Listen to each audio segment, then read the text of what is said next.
The blood on Helena Cartwright's hands would not wash away no matter how many times she plunged them into the water basin, and she wondered if that was because it belonged to her own children or because the town doctor had just slammed his door in her face after taking one look at their brown skin and dark eyes. Her twins, Emma and James, lay fevered in the wagon outside Dr. Morrison's office in Tahlequah, Oklahoma, their small bodies trembling with sickness while the summer heat of 1878 beat down mercilessly on the dusty street. Helena had been a widow for 3 months, ever since her mestizo husband Miguel had been killed in a mining accident up north, and now she stood alone in a town that had once tolerated her marriage but never truly accepted it. The door remained shut even when she knocked again, her knuckles bruising against the painted wood. She could hear Dr. Morrison moving inside, could see his shadow passing behind the curtained window, but he would not answer. Her children were 5 years old, barely more than babies, and the fever had come on suddenly 2 days ago. She had tried everything she knew, every remedy her mother had taught her, every prayer she could remember, but nothing worked. The twins needed medicine, needed a doctor's care, and the only doctor in Tahlequah would not even look at them. Helena walked back to the wagon on shaking legs. Emma's dark curls were plastered to her forehead with sweat, and James had stopped crying hours ago, which frightened Helena more than anything. They lay side by side in the wagon bed, wrapped in blankets despite the heat because they could not stop shivering. She climbed up beside them and took their small hands in hers, feeling how hot their skin burned. "Mama," Emma whispered, her voice cracked and dry. "I am thirsty." Helena lifted the water skin and helped her daughter drink, supporting her head carefully. James did not wake when she tried to give him water, and panic seized her throat. She had to do something. She could not sit here and watch her children die because of the color of their skin.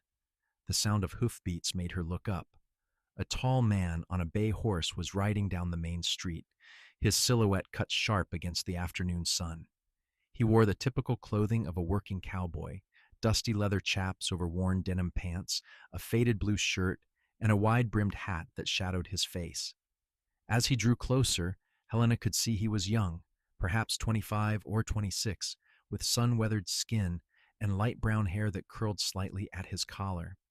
His jaw was strong and square, his eyes a startling blue-green that seemed to take in everything at once. He slowed his horse as he passed the wagon, his gaze moving from Helena's tear-streaked face to the children lying in the wagon bed. Something in his expression shifted, hardened with anger that was not directed at her. Morrison would not see them, he said, and it was not a question. He had stopped his horse completely now, turning to face her fully. Helena nodded, not trusting her voice. She did not know this man, had never seen him before in Tahlequah.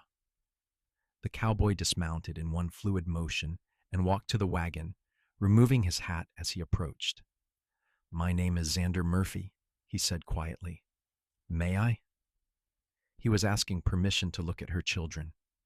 Helena nodded again, something in his direct gaze and respectful manner making her trust him despite her fear. Xander climbed into the wagon bed and crouched beside the twins, placing a hand on each of their foreheads. His expression grew grave. "How long have they been like this?" he asked. 2 days, Helena managed to say. "The fever came on fast. I have tried everything I know, but nothing helps."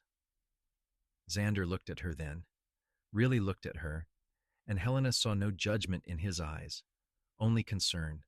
"Morrison is a coward and a fool," he said flatly. "Your children need help, and they need it now.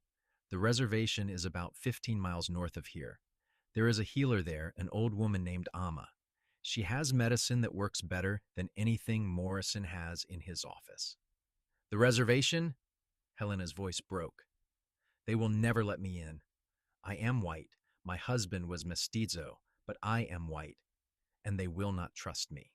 "They will trust me," Xander said with certainty. "I have traded with them for years. Amma knows me. If I bring you, she will help your children." He paused, then added, "But we need to go now. That fever is dangerous, and every hour we wait makes it worse." Helena looked at her children, at their flushed faces and labored breathing. She had no other choice. Dr. Morrison had made that clear. Why would you help us? She asked, needing to understand. You do not know me or my children. Xander's jaw tightened. I know what it is like when people turn their backs on you because of who you are or where you come from. I know what it is like to need help and be refused. And I know that children should never suffer because of adults' prejudices. He held her gaze. Will you let me take you to Amma? Yes, Helena said, the word coming out as barely more than a breath. Yes, please. Xander moved quickly then, his efficiency speaking of someone used to making decisions and acting on them.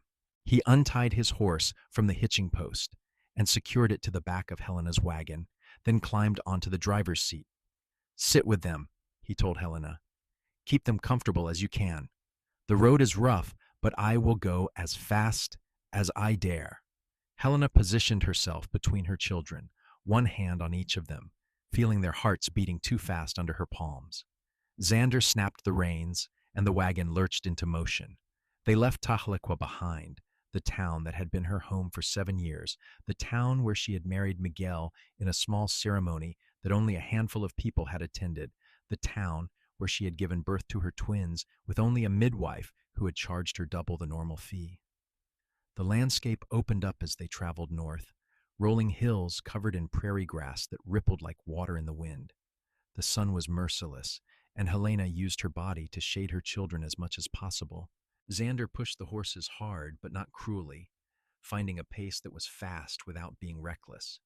He called back to her every few minutes, asking how the children were doing, if they needed to stop. Tell me about them, Xander said after they had been traveling for nearly an hour. Your children, what are their names? Helena was surprised by the question. Emma and James, she said. Emma is older by 3 minutes. She loves to sing, even though she does not know many songs yet. James loves horses. He always wants to go to the stable, wants to touch them and feed them. Her voice caught. He wanted to learn to ride this summer. He will learn, Xander said firmly. Amma will help them. She has saved children with worse fevers than this. How do you know her? Helena asked. She needed to keep talking, needed the distraction from her fear. Xander was quiet for a moment, and Helena thought he might not answer. Then he said, 5 years ago I was caught in a bad situation. Some men I thought were friends turned out to be thieves. They robbed a trading post and tried to make it look like I was part of it. I had to run, had to leave everything behind. I ended up near the reservation, half starved and with a bullet wound in my shoulder. Amma found me and brought me in. She healed my shoulder, and she spoke to the tribal leaders on my behalf. They let me stay for 3 months while things settled down. The real thieves were caught eventually, and my name was cleared, but I never forgot what Amma and her people did for me. Helena absorbed this, understanding better now why Xander was so willing to help them. You paid it back, she said. You worked for them, traded with them. I did what I could, Xander said, but it never felt like enough. They gave me my life back. He glanced over his shoulder at her. What happened to your husband? You said he was killed in a mining accident. The grief was still so fresh that Helena had to take a breath before answering. Miguel went north to work in the silver mines. The pay was good, and we needed the money. He had been there for 2 months when there was a collapse. 15 men died. They sent his body back, but we could not afford a proper funeral. I buried him in the cemetery outside town, but the preacher would not say words over him because he was mestizo. She looked down at her children. Emma and James cried for weeks. They do not fully understand that their father is never coming home. I am sorry, Xander said, and the words carried genuine weight. That is not right, none of it. A man should be honored in death, no matter his blood. They traveled in silence for a while after that, the wagon wheels creaking and the horses' hooves steady on the packed earth road. The sun began its slow descent toward the horizon, painting the sky in shades of orange and gold. Emma woke briefly and cried, a weak, pitiful sound that tore at Helena's heart. She held her daughter close, whispering reassurances she was not sure she believed. "How much farther?" Helena asked, trying to keep the desperation out of her voice. "Another hour, maybe less," Xander said. "We are making good time." But an hour felt like an eternity when Helena could feel her children slipping away. James's breathing had become shallow, and Emma could barely keep her eyes open. Helena prayed to every god she could name, Christian and otherwise, begging for mercy, for a chance for her children's lives. The sun was touching the horizon when they finally reached the reservation. Helena saw the settlement spread across a valley, small wooden houses and larger communal buildings arranged around a central area. Smoke rose from cooking fires, and people moved about their evening tasks. Several men approached as the wagon entered the settlement, their expressions wary but not hostile.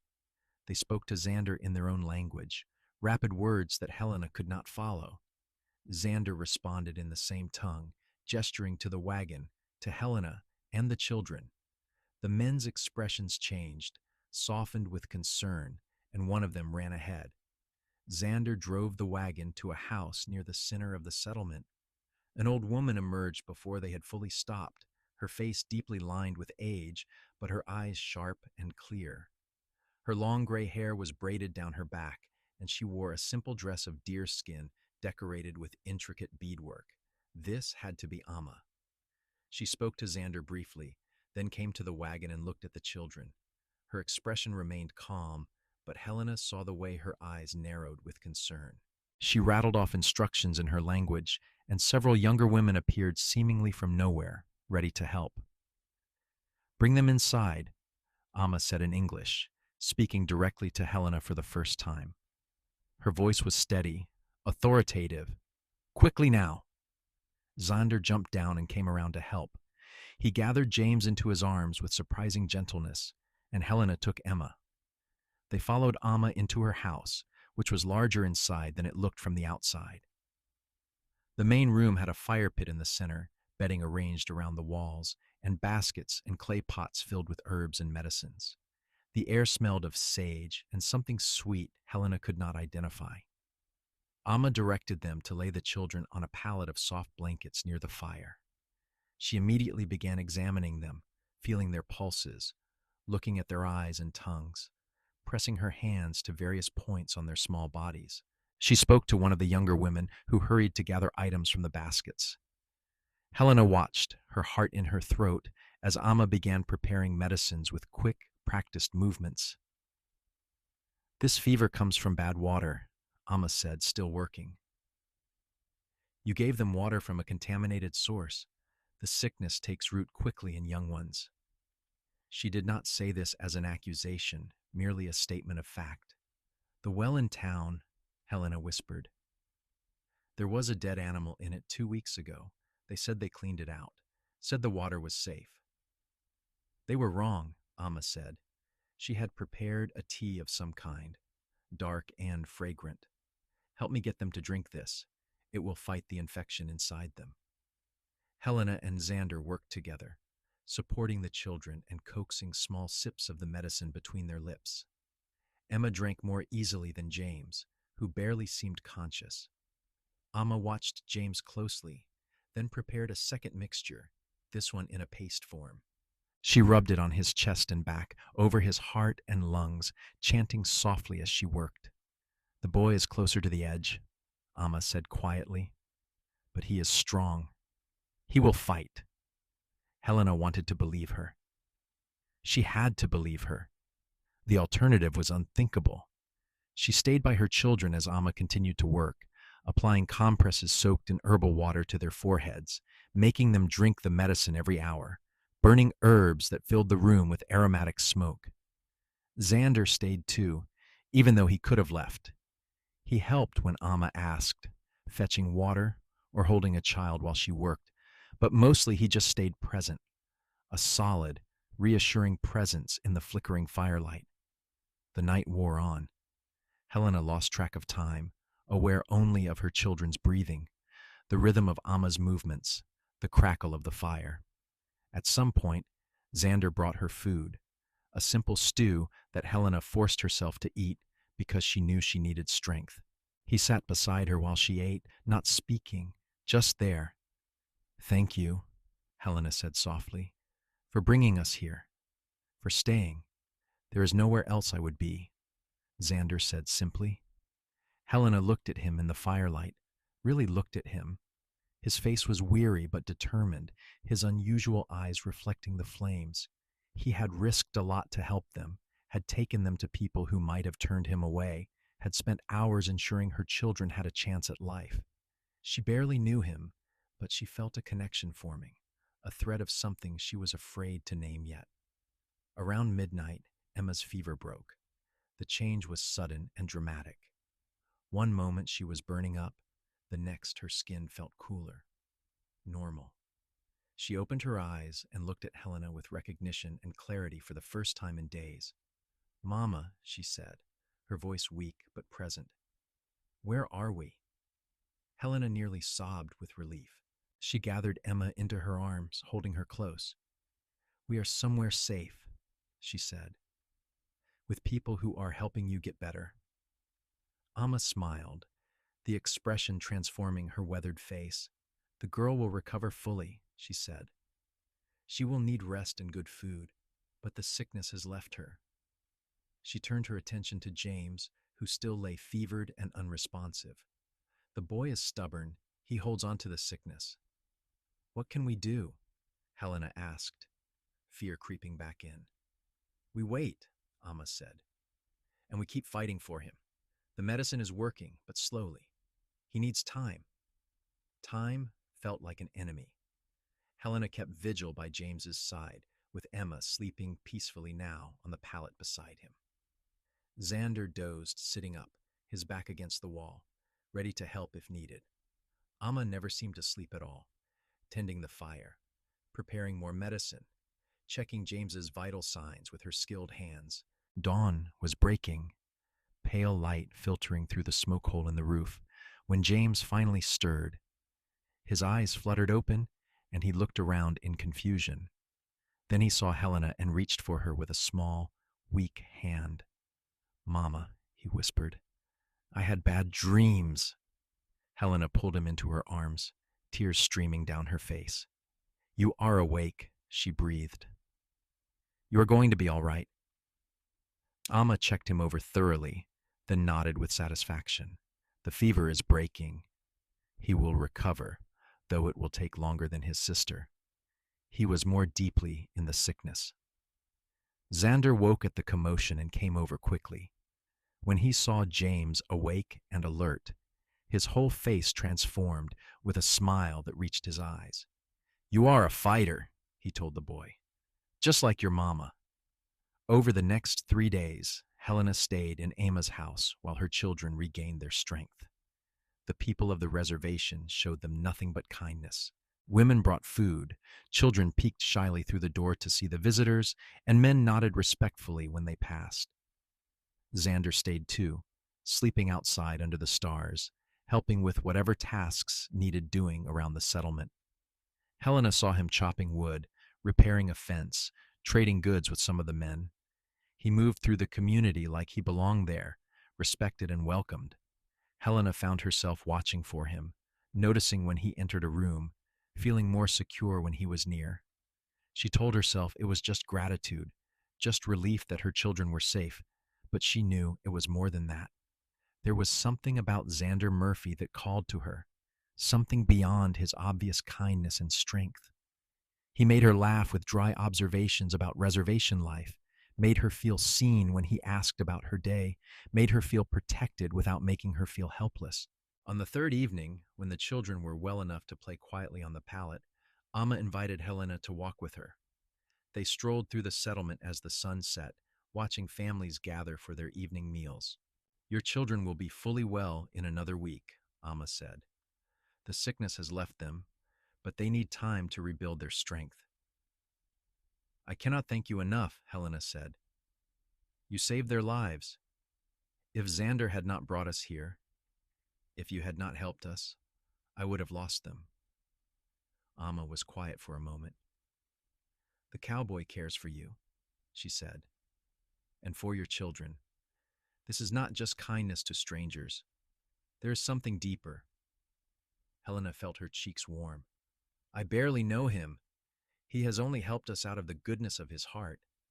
Perhaps, Amma said, but there was a knowing look in her ancient eyes. But I have lived many years, and I know what I see. He looks at you the way a man looks at a woman he could love, and you look at him the same way, even if you do not realize it yet. Helena wanted to protest, but the words died on her lips. Was it true? Could she feel something for Xander beyond gratitude? She thought of her husband, dead only 3 months, and guilt rushed through her. It was too soon, too fast. She should not be thinking of another man. As if reading her thoughts, Amma said gently, Your husband would not want you to mourn forever. He would want you and his children to be safe, to be happy. There is no dishonor in finding life after death, in opening your heart to new possibilities. They walked in silence for a while after that, Helena turning Amma's words over in her mind. When they returned to the house, Xander was there playing a simple game with the children, tossing a small ball made of wrapped cloth back and forth. Emma was giggling, and James was smiling, and Xander looked so natural with them that Helena's heart squeezed. That night, after the children had fallen asleep, Helena and Xander sat outside by a small fire. The stars were brilliant overhead, more visible here than they had ever been in Tahlequah. The sounds of the settlement settling in for the night surrounded them, peaceful and comforting. What will you do now? Xander asked. Will you go back to Tahlequah? Helena had been thinking about that question for days. I do not know if I can, she admitted.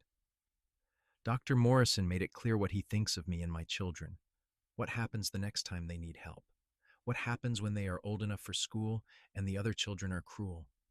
I do not know if I can raise them in a place that will always see them as less than human. You could go somewhere else, Xander suggested. There are towns further west that are more accepting, places where mixed families are more common, where people care more about what you can do than where you came from. Maybe, Helena said.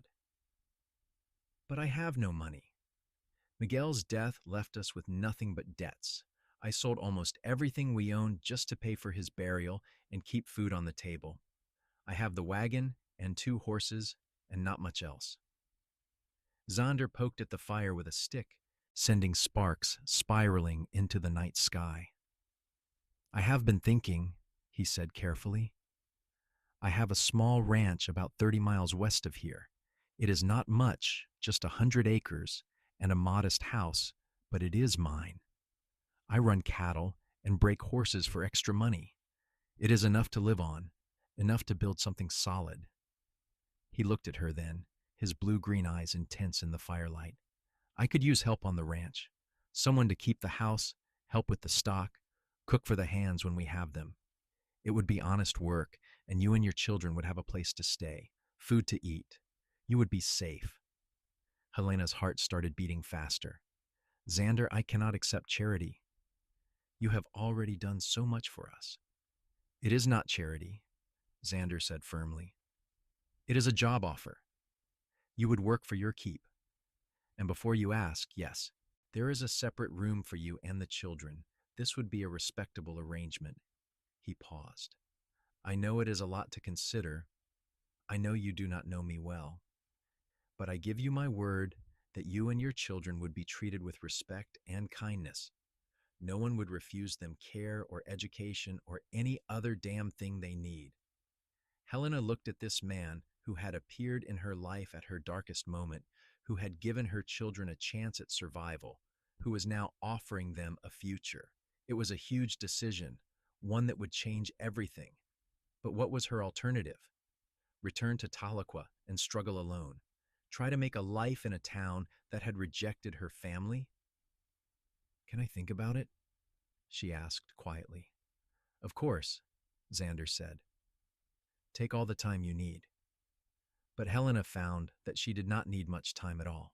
Over the next 2 days, as her children grew stronger and more active, As she watched Xander interact with them with patience and kindness, as she contemplated her limited options, the answer became clear. She would be a fool to refuse his offer.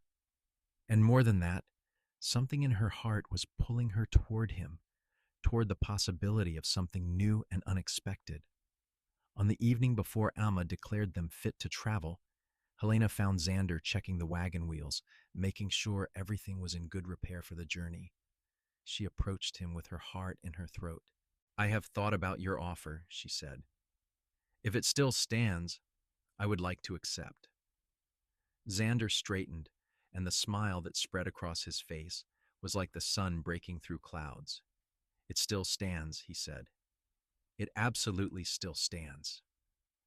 "I need you to understand something," Helena said, needing to be clear. "I am not ready for anything beyond work and companionship. My heart is still healing from losing Miguel. I need time." "I understand," Xander said seriously. "I am not asking for anything you cannot give. This is about giving you and your children a chance at a good life. Everything else can unfold as it will in its own time." They left the reservation the next morning, after tearful goodbyes with Amma and the other people who had shown them such kindness. Amma hugged Helena and whispered, "Listen to your heart. It will guide you true." Then she gave Xander a long, measuring look and said something in her language that made him laugh and nod. The journey to Xander's ranch took most of the day. The children rode in the back of the wagon, fully recovered now and excited about this new adventure. They asked endless questions about the ranch, about animals, about their new home. Xander answered every question patiently, describing the house and the land with obvious pride. When they finally arrived, Helena understood why.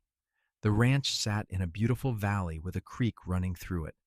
The house was small but well built, constructed of solid logs with a stone chimney and a covered porch. There was a barn, several outbuildings, and fenced pastures where cattle and horses grazed. It was simple and modest, but it was clearly maintained with care. "Welcome home," Xander said, and something in Helena's chest eased at the word. Home. She hadn't felt like she had a real home since Miguel died, since the people of Tahlequah had made it clear she was not truly welcome. But looking at this ranch, at this place Xander was offering to share, she felt something like hope. The inside of the house was tidy if sparse. There was a main room with a fireplace and kitchen area, a bedroom that Xander clearly used, and a second, smaller bedroom that had been used for storage. Xander immediately began moving things out of the smaller room, clearing space for Helena and the children. "I can sleep in the barn," he said when Helena protested that they were displacing him. "Or I can put a bed in the main room. This room is yours and the children's. You need privacy and security." They spent the rest of the day settling in. Helena was amazed at how quickly it started to feel normal, natural. She cooked dinner using supplies from Xander's pantry, creating a simple but hearty meal. They ate together at the rough wooden table, the children chattering excitedly about everything they had seen. After dinner, Xander took them outside to see the horses, letting Emma and James pet the gentle mare that Xander used for light work. When the children were finally asleep in their new room, exhausted from the day's excitement, Helena found Xander on the porch. He was sitting in a rocking chair, looking out at the darkening landscape. "This is a beautiful place," Helena said, sitting in the chair beside him. "It is," Xander agreed. "I bought it 3 years ago with money I had saved from working cattle drives. I wanted something that was mine, something no one could take away. I wanted to put down roots." "Have you been alone here all this time?" Helena asked. "Mostly. I hire hands sometimes when I need help with roundup or branding, but otherwise it is just me." He glanced at her. "It gets lonely sometimes. I am glad to have company. Glad to have you and the children here." They sat in comfortable silence for a while, listening to the night sounds of the ranch, the distant lowing of cattle, the chirp of crickets, the soft rustle of wind through grass. Helena felt more at peace than she had in months, maybe even years. The constant tension she had carried in Tahlequah, The watchfulness required to navigate a town that merely tolerated her existence was gone. Here she could simply breathe. The weeks that followed established a rhythm to their lives. Helena took over the household tasks, cooking and cleaning and maintaining the house. She also helped with the ranch work, learning to milk the cow, gather eggs from the chickens, tend the vegetable garden that Xander had started but never had time to maintain properly. The children thrived in the open space, running and playing, helping with small tasks that made them feel important and needed. Xander was a patient teacher, showing Helena how to handle the stock, how to recognize when an animal was sick or injured, how to mend fences and saddles. He treated her like a partner rather than a servant, asking her opinion on ranch decisions, splitting the work fairly between them. With the children, he was gentle and encouraging, teaching James about horses and teaching Emma to identify different birds and plants. Helena found herself falling into something comfortable with Xander, something that felt like friendship but carried the potential for more. She noticed things about him that made her heart skip, the way his eyes crinkled when he smiled, the strength in his hands as he worked, the sound of his laugh. She noticed how he looked at her sometimes with warmth and something deeper, but he never pushed, never presumed. He had given his word that she would have time, and he kept it. One evening, about 2 months after they had arrived at the ranch, a storm rolled in suddenly, violent and fierce. Lightning split the sky and thunder shook the house. Emma and James woke crying, frightened by the noise and the flashes of light. Helena tried to comfort them, but they were inconsolable, trembling with fear. Xander appeared in the doorway of their room, concern on his face. "May I?" he asked Helena. She nodded, and Xander came in and sat on the edge of the bed. He gathered both children close, one on each side of him, and began telling them a story in a low, calm voice. It was a story about a brave horse who was afraid of storms until he learned that storms were just the sky's way of washing everything clean, making way for new growth and sunshine. His voice was steady and soothing, and gradually the children relaxed, lulled by his presence and his words. Helena watched from the doorway, her heart swelling with emotion. This man had given them everything: safety, security, a home, kindness. He had asked nothing in return except honest work.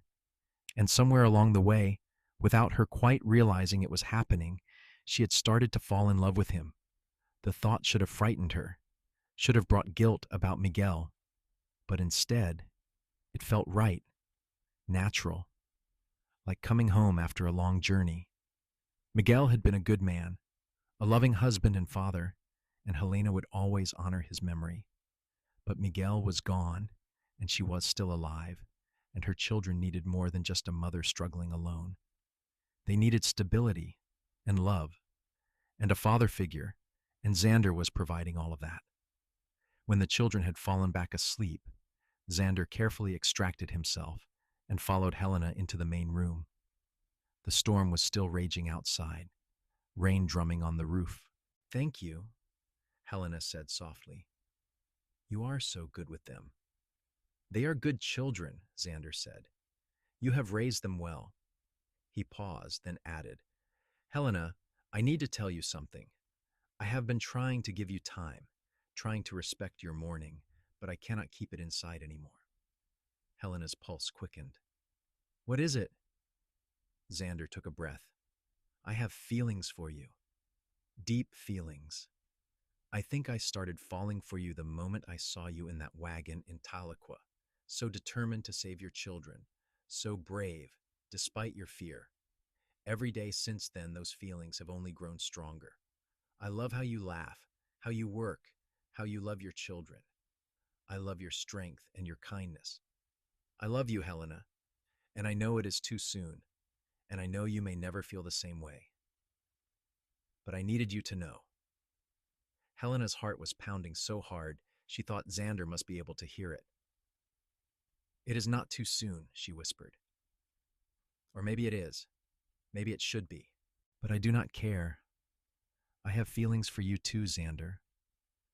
I think I have for a while now. I was just afraid to admit it, afraid of what it might mean. Xander took a step closer, his eyes searching hers. What does it mean? It means I am ready to stop just existing and start living again, Helena said. It means I want to see where this could go between us. It means I trust you with my heart and my children's hearts. She reached out and took his hand. I love you too, Xander Murphy. The kiss that followed was gentle and sweet, full of promise and possibility. Xander cupped Helena's face in his hands as if she were something precious, and Helena leaned into him, feeling safe and cherished. When they finally pulled apart, both of them were smiling. I want to do this right, Xander said. I want to court you properly, marry you if you will have me, adopt Emma and James as my own if you will allow it. I want to build a life with you, a real family. Yes, Helena said, the word coming easily, naturally. Yes to all of it. They stood there in the lamplight, holding each other while the storm raged outside, and Helena felt like she had finally found her way home after being lost for so long. The courtship that followed was sweet and careful, even though they were already living in the same house, already building a life together. Xander brought Helena wildflowers from the meadow, took her on rides across the ranch land, sat with her on the porch in the evenings, and talked about their dreams and hopes. He asked her about Miguel, encouraging her to share memories, making it clear that he was not trying to erase her past, but rather build on it. With the children, Xander was patient and loving, teaching James to ride on a gentle old gelding, braiding Emma's hair when Helena's hands were busy with other tasks. The children started calling him Papa Xander, naturally, without prompting, and Xander's face always lit up when they did. 3 months after their first kiss, Xander asked Helena to marry him officially, going down on one knee in the parlor with a simple gold band he had bought in the nearest town. Helena said yes through happy tears, and they married a week later in a small ceremony performed by a traveling preacher who happened through the area. Amma came for the wedding, making the long journey to stand as witness and to give her blessing. Several neighboring ranchers came as well, people who had met Xander through various cattle dealings and respected him. The wedding was nothing like Helena's first marriage, which had been shadowed by disapproval and judgment.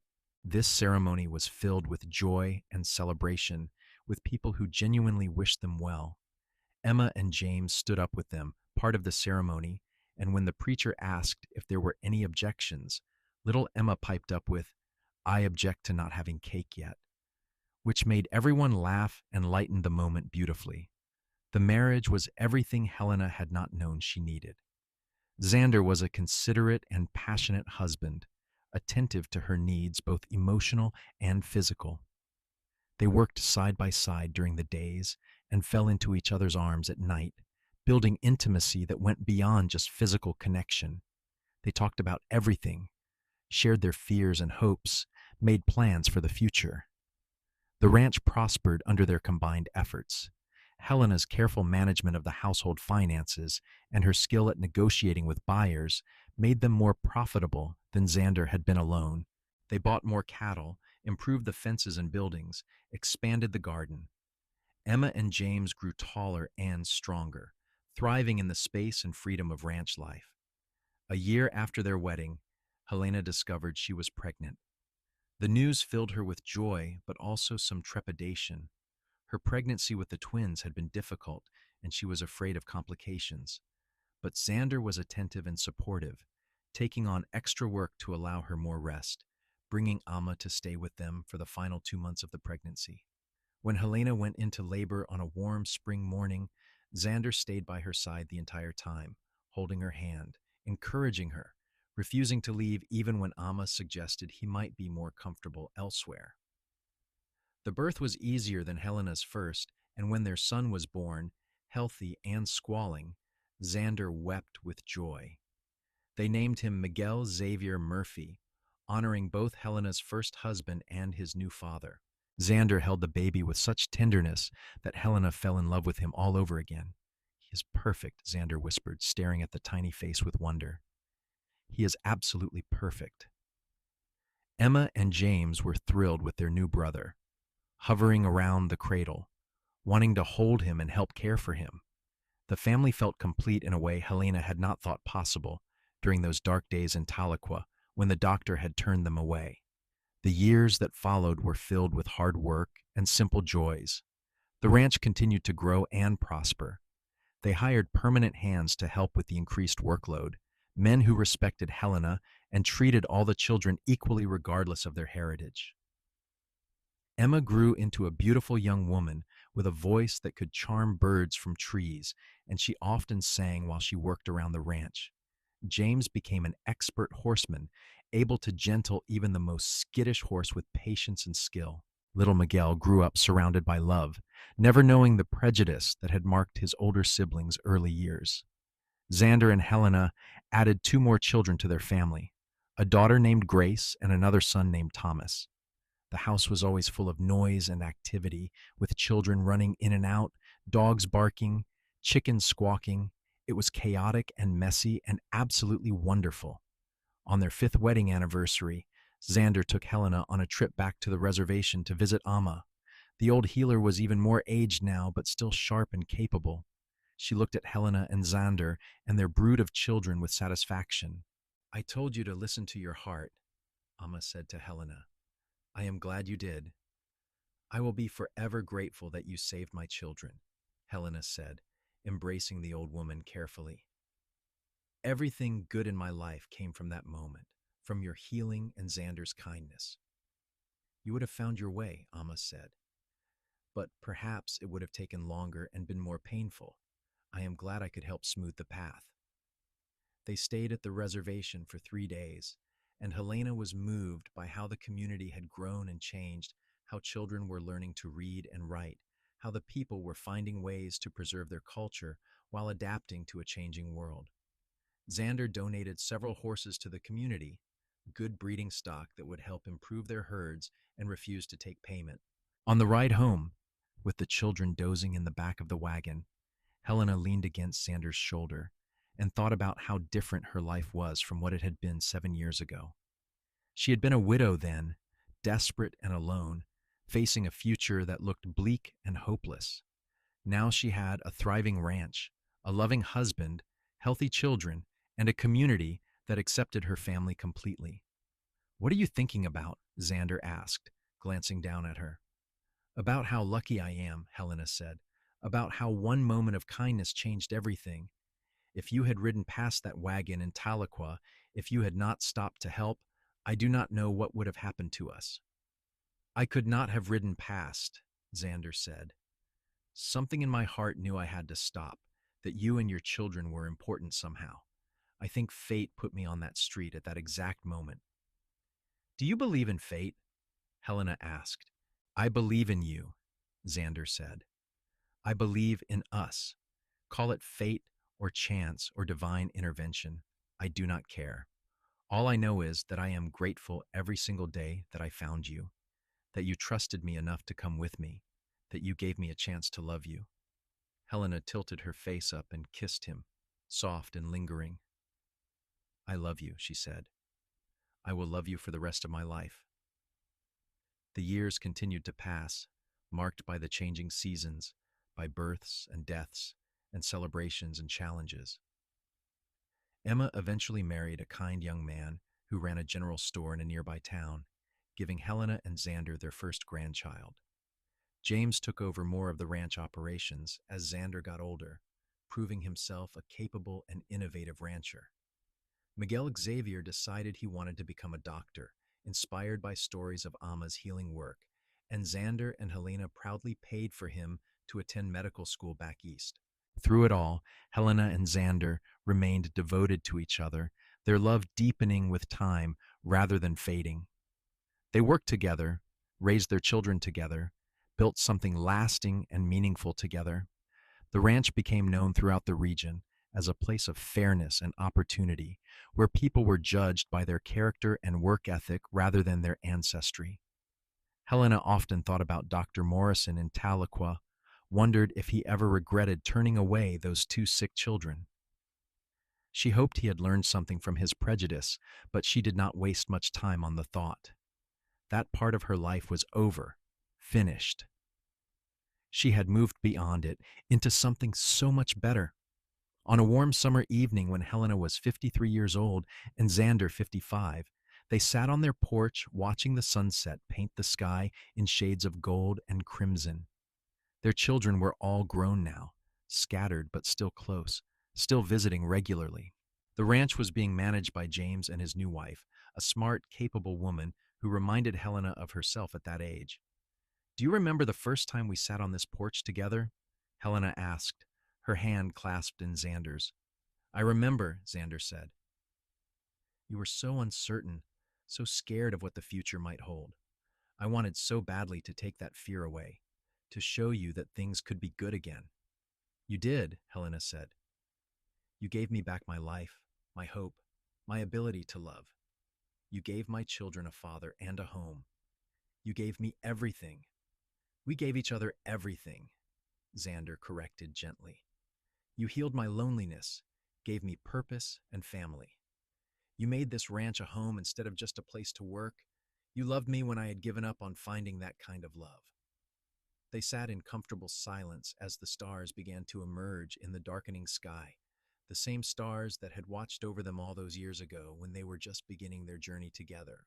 The night sounds of the ranch surrounded them, familiar and soothing, the sounds of home. Helena thought about the young woman she had been, desperate outside a doctor's office with her dying children, and the old woman she was now, content and surrounded by love. The journey between those two moments had not always been easy, but it had been worth every struggle, every challenge, every moment of doubt. "I would do it all again," she said suddenly. "Every bit of it. The fear, the uncertainty, the leap of faith it took to come here with you. I would do it all again without hesitation." Xander squeezed her hand. "So would I. Every moment, every decision, every day with you has been a gift." As if on cue, they heard the sound of hoofbeats approaching. James rode up with two of their grandchildren seated in front of him on the horse, come for their weekly visit.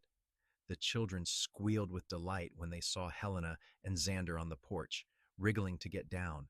"Grandma! Grandpa!" they shouted, running up the porch steps to launch themselves into waiting arms.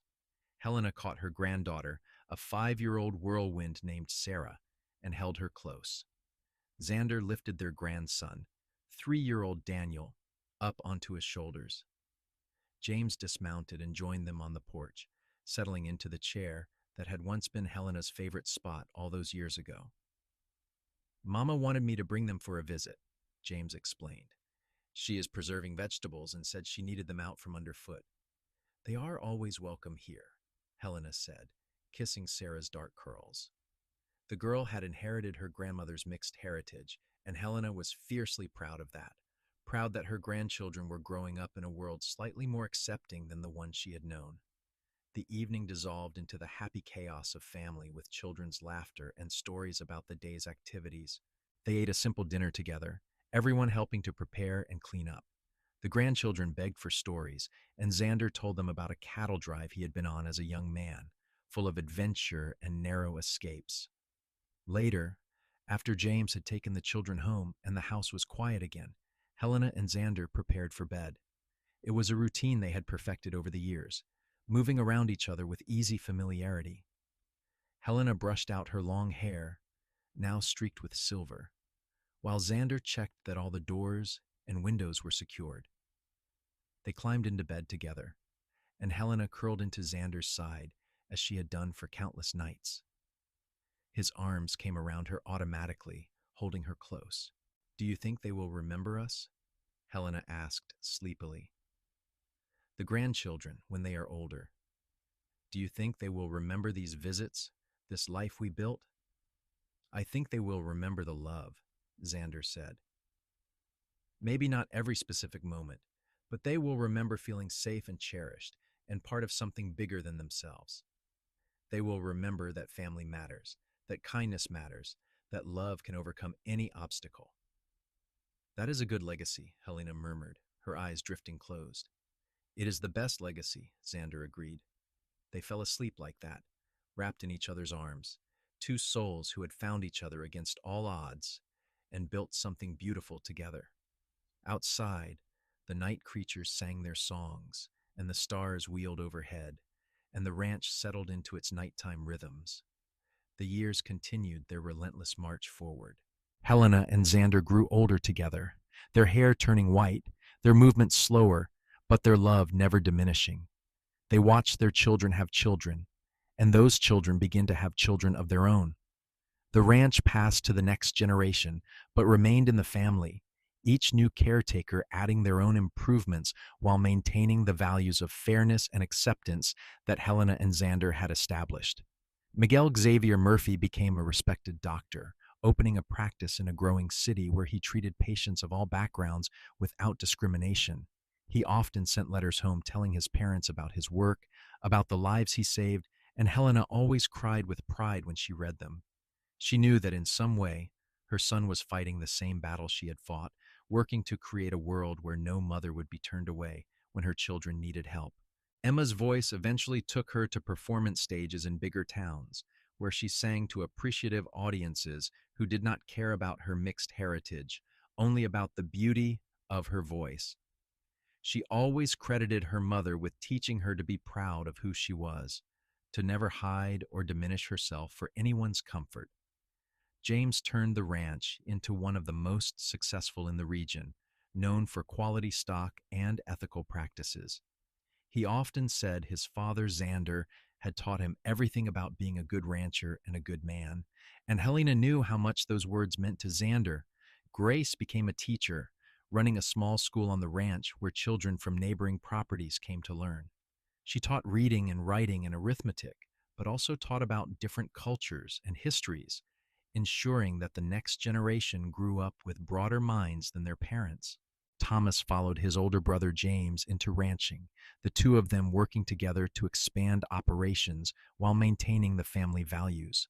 When Helena was 68 and Xander 70, Amma passed away peacefully in her sleep. News reached the ranch through the network of connections they had maintained over the years. Helena and Xander made the journey to the reservation one last time to pay their respects. The funeral was a beautiful ceremony, full of songs and stories celebrating a life well lived. "She saved us," Helena said, standing at the grave. "She gave us our future." "She would say we saved ourselves," Xander replied. "She just helped us along the way." They spent several days at the reservation, reconnecting with people they had not seen in years, meeting the new generation of leaders and healers.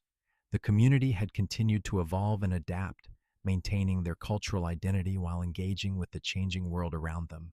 Helena was moved to see that Amma's legacy lived on in the people she had trained, in the healing traditions she had passed down. On the journey home, Helena felt a sense of completion, of a circle closing.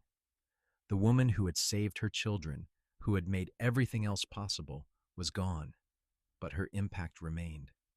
Helena vowed to honor that memory by continuing to live with the same courage and compassion that Amma had embodied. The seasons turned, and the years accumulated. Helena and Xander slowed down, but never stopped, still taking their morning walks around the ranch, still sitting on the porch each evening, still finding joy in small moments and simple pleasures. Their children visited regularly, bringing grandchildren and great-grandchildren, filling the house with multiple generations of love and laughter. On their 40th wedding anniversary, the family threw a huge celebration at the ranch. All of their children came, along with their spouses and children, and even a few great-grandchildren. The property was filled with people, with music and food and dancing. Helena wore a new dress that Grace had made for her, soft blue fabric that brought out her eyes, and Xander wore his best suit, the one he reserved for special occasions. They renewed their wedding vows in front of their entire family, speaking the words with even more meaning than they had 4 decades earlier. Xander's voice was strong and clear as he said, "I promise to love you for all my remaining days, to honor the life we built together, to be grateful for every moment we have had and every moment still to come." Helena responded with tears streaming down her face. "You saved me and my children. You gave us a home and a family and a future. I promise to love you until my last breath and beyond, to honor your memory and our love for all eternity." When they kissed, the gathered family erupted in cheers and applause. Emma sang a special song she had written about her mother and Xander, about love that overcomes obstacles and families built on choice as much as blood.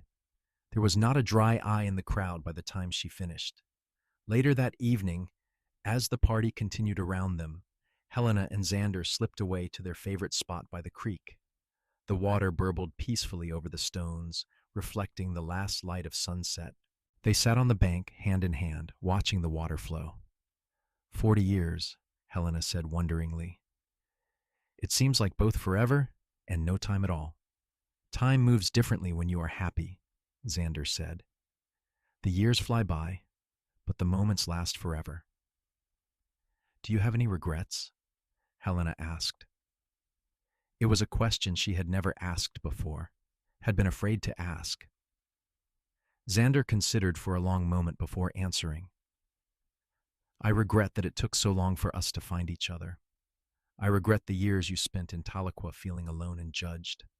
I regret that Emma and James had to know prejudice and cruelty as young children. But I do not regret anything that happened after that day I saw you in the wagon.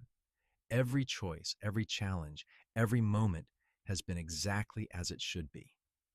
I feel the same, Helena said. She leaned her head on his shoulder, marveling at how perfectly they still fit together after all these years. I used to be angry about what happened with Dr. Morrison, angry that anyone could turn away sick children. But now I think if he had helped us that day, we never would have gone to Amma. You never would have taken us to your ranch. We never would have fallen in love. So in a strange way, his cruelty led to our happiness. I prefer to think our happiness came from our own choices, Xander said. From your courage in trusting a stranger, from my decision to stop and help, from our choice to open our hearts to love again. Morrison's actions may have set things in motion, but we are the ones who built this life. They sat by the creek until full darkness fell, and someone came looking for them, calling that the cake was about to be served. They walked back to the celebration hand in hand, two old people still deeply in love, still partners in every sense of the word. The final years of their lives were peaceful and full. Helena's health remained good until she was 75, when her heart began to weaken. The doctors said there was nothing to be done except make her comfortable and cherish the time remaining. Helena accepted this with grace, saying she had lived a longer and better life than she had ever expected. Xander refused to leave her side during those final months. He brought her meals in bed, read to her when she was too tired to read herself, held her hand through the pain and weakness. All of their children came to say goodbye, to tell their mother how much they loved her, to thank her for everything she had given them. On a spring morning, when the wildflowers were blooming across the ranch land, Helena woke to find golden sunlight streaming through the bedroom window. Xander was asleep in the chair beside the bed, his hand still holding hers even in sleep. Helena looked at his face, weathered and lined, but still dear to her, still beloved. She thought about the young cowboy who had stopped his horse in Tahlequah all those years ago, who had seen a desperate woman and chosen to help. She thought about every moment that had followed, every joy and sorrow, every challenge overcome, every victory celebrated. It had been a good life, a beautiful life, better than she had dreamed possible during those dark days of widowhood and rejection. Helena squeezed Xander's hand gently, and his eyes opened. He immediately came alert, leaning forward to search her face. "How are you feeling?" he asked, as he did every morning. "Tired," Helena admitted, "but happy. So very happy." "I love you," Xander said, his voice thick with emotion. "I have loved you from the moment I met you, and I will love you forever." "I love you too," Helena whispered. "Thank you for everything. Thank you for saving my children. Thank you for giving us a home. Thank you for 47 years of love and partnership. Thank you for being exactly who you are." They stayed like that, hands clasped, eyes locked, as the morning sun climbed higher in the sky. The sounds of the ranch drifted through the window, familiar and comforting. Somewhere in the house, great-grandchildren were laughing. Outside, horses whinnied and birds sang. Helena closed her eyes and let the peace wash over her. She had no fear of what came next. She had lived fully and loved deeply. She had raised children who would carry her values forward into the future. She had built something meaningful that would outlast her physical presence. When she took her last breath, it was with Xander's hand in hers and a smile on her face. She slipped away gently, peacefully, surrounded by love. Xander lived for 3 more years after Helena's passing, long enough to see all of their children and grandchildren one final time, long enough to meet a new great-great-grandchild who was named Helena in honor of the matriarch. He remained on the ranch, still helping where he could, still sitting on the porch each evening looking at the sunset. People said he was waiting for something, and perhaps he was, waiting to feel like his work was done, waiting to be reunited with the woman he loved. When his time came, it was also peaceful, also gentle. He went to sleep one night and simply did not wake up, passing quietly in his sleep. The funeral for Xander Murphy was attended by hundreds of people, ranchers and townspeople, members of the reservation community, former ranch hands, family members spanning 4 generations. They came to honor a man who had lived with integrity and kindness, who had built something lasting, who had loved deeply and well. Emma stood at the grave and sang the same song she had sung at her mother and Xander's anniversary, her voice now aged but still beautiful. James spoke about what Xander had taught him about being a man and a father. Miguel told stories about his father's gentle humor and endless patience. Grace and Thomas shared memories that made people laugh and cry in equal measure. But it was Helena and Xander's youngest grandson, Daniel, now a young man of 23, who perhaps summed it up best. "My grandparents taught us that family is not just about blood," he said. "It is about choice and commitment and love. They showed us that prejudice and hatred can be overcome by courage and compassion. They built something here that will last for generations, not just this ranch, but a legacy of acceptance and kindness. That is what we inherit from them. That is what we must carry forward." The graves of Helena and Xander were side by side, on a hill overlooking the ranch, near the spot where they used to sit and watch the sunset. Their headstones were simple, bearing their names and the dates of their births and deaths, along with a single line: "Together in life, together in love, together forever." The ranch continued to thrive under the care of their descendants. Each generation added new innovations while maintaining the core values of fairness and acceptance. The Murphy Ranch became legendary in the region, not just for its success, but for its ethics, for the way it treated workers and neighbors, and the land itself with respect.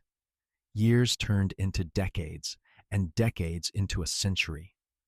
The story of Helena and Xander was passed down through the generations, a family legend that grew more meaningful with each telling. Great-great-great-grandchildren would visit the graves on the hill and hear about the desperate widow whose children were refused medical care, about the cowboy who stopped to help, about the journey to the reservation healer that changed everything. The story was a reminder that acts of kindness matter, that prejudice can be overcome, that love can bloom in the most unexpected places. It was a story about choosing compassion over cruelty, about opening your heart even when you have been hurt, about building something meaningful in the face of opposition. And on spring evenings, when the wildflowers bloomed across the ranch land, when the sunset painted the sky in gold and crimson, people swore they could sometimes see 2 figures sitting on the hill by the graves, holding hands and watching the beauty around them, together still in whatever comes after life, their love eternal and unbreakable.